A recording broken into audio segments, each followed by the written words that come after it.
Okay, so I've been planning on putting in a cable railing system for our deck for a while, and as I looked at what was out there, what I found is that it's overwhelmingly expensive, especially more than anything when you get into the different types of fittings that are offered for the end.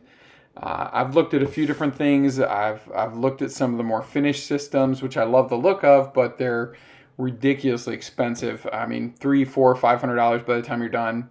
You take this one for example, and this is literally $41 for a set to do one cable, and you're looking typically running 10 to 12 cables for a railing. I mean, the end result looks really good, but again, really expensive. I also watched a video online where somebody did this, and a couple problems with this. One, it's still not that inexpensive. When you start looking at these lag eye bolts, as well as the turnbuckles, it gets pretty expensive. Some of these eye bolts alone were $2 to $3 a piece.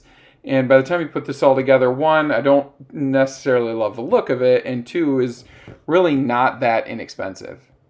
I did run across this one on Amazon, which, as far as finished systems go, I think actually looks pretty sharp.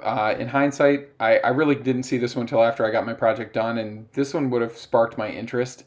Don't totally love the look of it, but it's not bad. I think it is pretty sharp and pretty inexpensive, although honestly, by the time I was done, it's still more expensive than the solution I kind of came up with. Basically, the materials I bought for it, those are the carriage bolts, 3/8 by 8 inch. I needed them a little bit longer just because of how thick my posts are. And then some 3/8 stainless steel washers, 3/8 stainless steel nuts. And then you can see what's left. I've got one more to put in, so I really just have one extra. And then I actually had a couple that I ruined.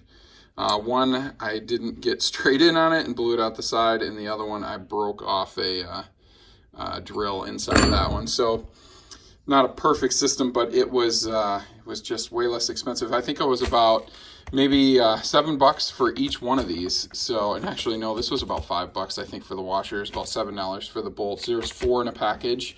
And then these, I accidentally bought a bigger bag. I didn't realize they had smaller bags of these, so I have way too many of these. But they're same thing. I think it was like $6 to $7 for the box or the bag of nuts. So it was super inexpensive build.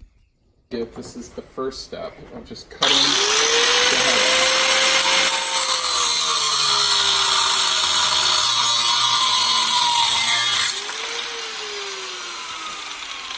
So the next thing we're going to do is just take a little off of kind of that leftover burr.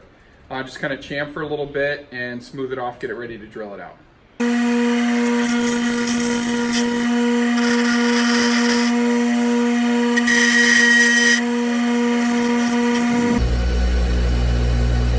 There we go. Okay. The last step we're going to do is just drill the 1/8 inch hole that's going down the center. So I've got all of these done and chamfered, and now I just got to drill the hole through them. All right, so just going to drop it in the vise.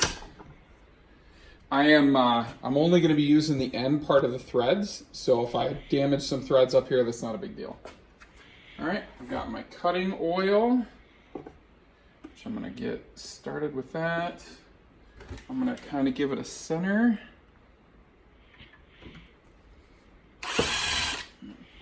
Let's get started.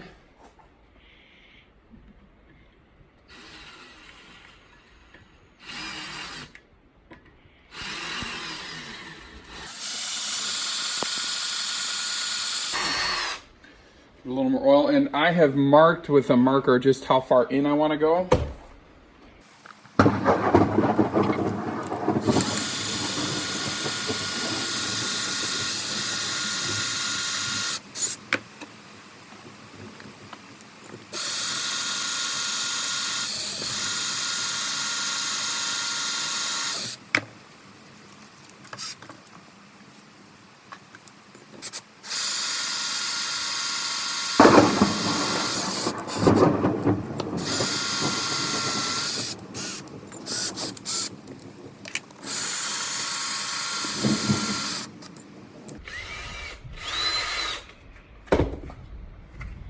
All right, and then really quick, I'm just gonna chamfer that hole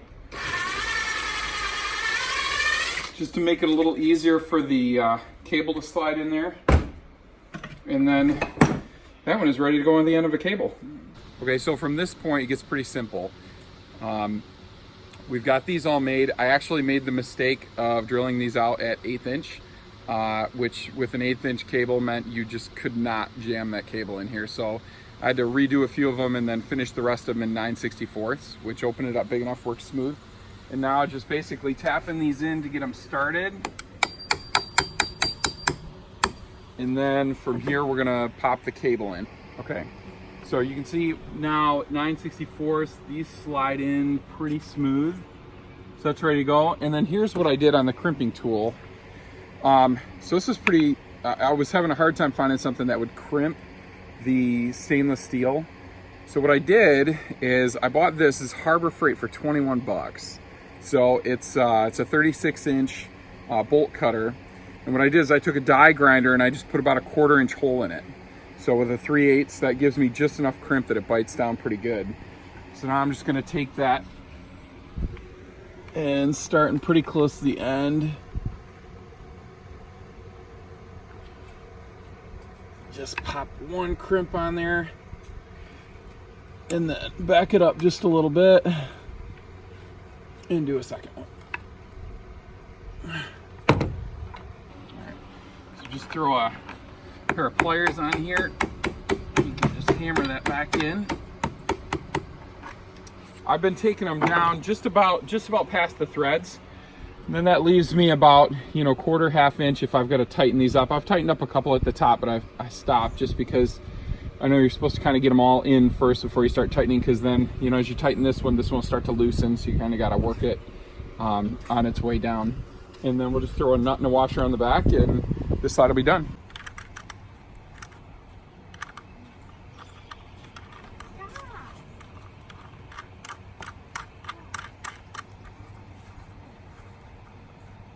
Okay. All right, so pretty simple. Just gonna take this down to maybe about a 1/4 inch from the end. I watching another YouTuber, they mentioned picking one of these up. Totally worth it. Trying to get through these cables with anything else is a nightmare.